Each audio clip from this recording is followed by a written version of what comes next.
ఎమ్మెల్యేలకు క్లాస్, నేతలతో మీనాక్షి నటరాజన్ వరుస మీటింగ్లు, ప్రత్యర్థుల ఎత్తుగడలు పసిగట్టడంలో ఫెయిల్ అయ్యారని ఫైర్, ముందుగా అంచనా వేసి విమర్శలకు చెక్ పెట్టాలని సూచన. ఈ నెల 5 వరకు పార్టీ స్క్రీనింగ్, ఇప్పటికే పార్లమెంట్ల వారీగా రివ్యూలు. కాంగ్రెస్ లో పొలిటికల్ అఫైర్స్ కమిటీ ఒకటి వేసిర్రు. ఆ కమిటీ కూడా నిన్న ఫైనల్ అయ్యి పొలిటికల్ కి సంబంధించినటువంటి అఫైర్స్ ఎవరు మాట్లాడాలి, తర్వాత ఎవరు అవగాహన పెంచాలి అనేటటువంటి అంశాన్ని కూడా ఇంటర్నల్ గా వాళ్ళొక లిస్టు నిన్న తయారు చేసుకున్నారు. సో ఎమ్మెల్యేలకి మరి మీనాక్షి నటరాజన్ గారు స్వీట్ గా వార్నింగ్లు ఇస్తా ఉన్నారట. నేతలతో మీనాక్షి నటరాజన్ వరుస మీటింగ్లు పెడతా ఉన్నారు. ప్రత్యర్థుల ఎత్తుగడలు పసిగొట్టడంలో ఫెయిల్ అయ్యారని చెప్పి ఫైర్ అంట.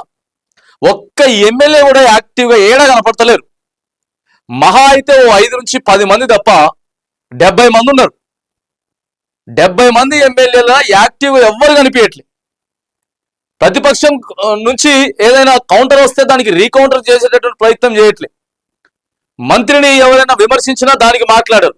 ముఖ్యమంత్రిని ఏమన్నా అన్నా కూడా మాట్లాడరు. మరి ఎందుకో ఎమ్మెల్యేలు ఇంత సైలెంట్ అయిపోయారు? అధికార పార్టీ ఎమ్మెల్యేలు అర్థమైతలేదు. ఎందుకు ఇంత సైలెంట్ అయ్యారో అర్థమైతలేదు. వాళ్ళ సొంత ఇమేజ్ని కూడా పెంచుకునేటువంటి ప్రయత్నం చేయట్లేదు. నియోజకవర్గంలో కాంగ్రెస్ పార్టీకి సంబంధించినటువంటి సోషల్ మీడియాలో కూడా ఇదేంది ఎమ్మెల్యేలు ఇట్లున్నారు ఏంది, అసలు ఇంత డల్లుగున్నారు ఏందని చెప్పి ప్రతి నియోజకవర్గంలో అదే ముచ్చట. అరే సోషల్ మీడియా కమిటీలు వేయరు, మహిళా విభాగం కమిటీలు వేయరు, యూత్ కమిటీలు వేయరు. ఎడికైనా పోదామంటే చక్కగా బోరు. ఎందుకు పోతారు? పోతే రైతు భరోసా ఏమైంది సరే అని అడుగుతారు, కొత్త రేషన్ కార్డులు ఏమైనా అడుగుతారు, నిరుద్యోగ భృతి ఏమైందని అడుగుతారు, మహిళలకి 2500 ఏమైనా అడుగుతారు. ఇవన్నీ అడుగుతారని చెప్పి వాళ్ళు పోతలేరు. ఇక పార్టీ పెద్దలకు ఉన్నటువంటి సమస్య ఏడున్నది, ఆడ ఎమ్మెల్యేలకు ఉన్నటువంటి సమస్య ఆడున్నది. ఇక మేడం గారు చెప్పినా కూడా మరి మారుతారా ఏందని చూడాలి. ఈ నెల 5వ తారీఖు వరకు మరి పార్టీ స్క్రీనింగ్ అట. ఇప్పటికే పార్లమెంట్ల వారీగా ఎంపీ సెగ్మెంట్లు ఏవైతే ఉన్నాయో ఎంపీ సెగ్మెంట్లు కూడా ముఖ్యమంత్రి గారు కూడా తిరుగుకుంటూ వస్తూనే ఉన్నాడు, చెప్పుకుంటూ వస్తూనే ఉన్నారు. కానీ పెద్దగా మార్పు ఎక్కడ ఏది లేదు.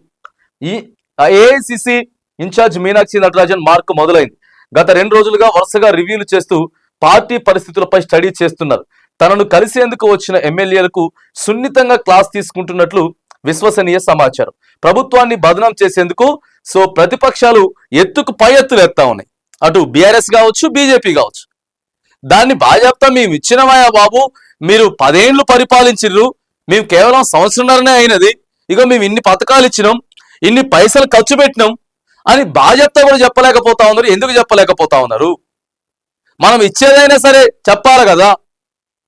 21,000 కోట్లు రుణమాఫీ చేసినాం, ఆ విషయం మీరు చెప్పాలి కదా. 200 యూనిట్ల ఫ్రీ కరెంట్ ఇచ్చినాం, గై మీరు చెప్తలేరు. ఇట్లయితే ఇబ్బంది అవుతుంది స్థానిక సంస్థల ఎన్నికల్లో అని చెప్పేసి ఇక వీళ్ళ బాధ వీళ్ళకున్నది. మీనాక్షి నటరాజన్ గారిది, ముఖ్యమంత్రి రేవంత్ రెడ్డి గారిది, పిసిసి చీఫ్ మహేష్ గౌడ్ గారిది. ఎందుకంటే ఇక వీళ్ళు ముగ్గురే కాబట్టి మెయిన్ ఇక్కడ వీళ్ళకుండే బాధ వీళ్ళకున్నది, ఎమ్మెల్యేలకు ఉండేటటువంటి ఎమ్మెల్యేలకు ఉన్నది.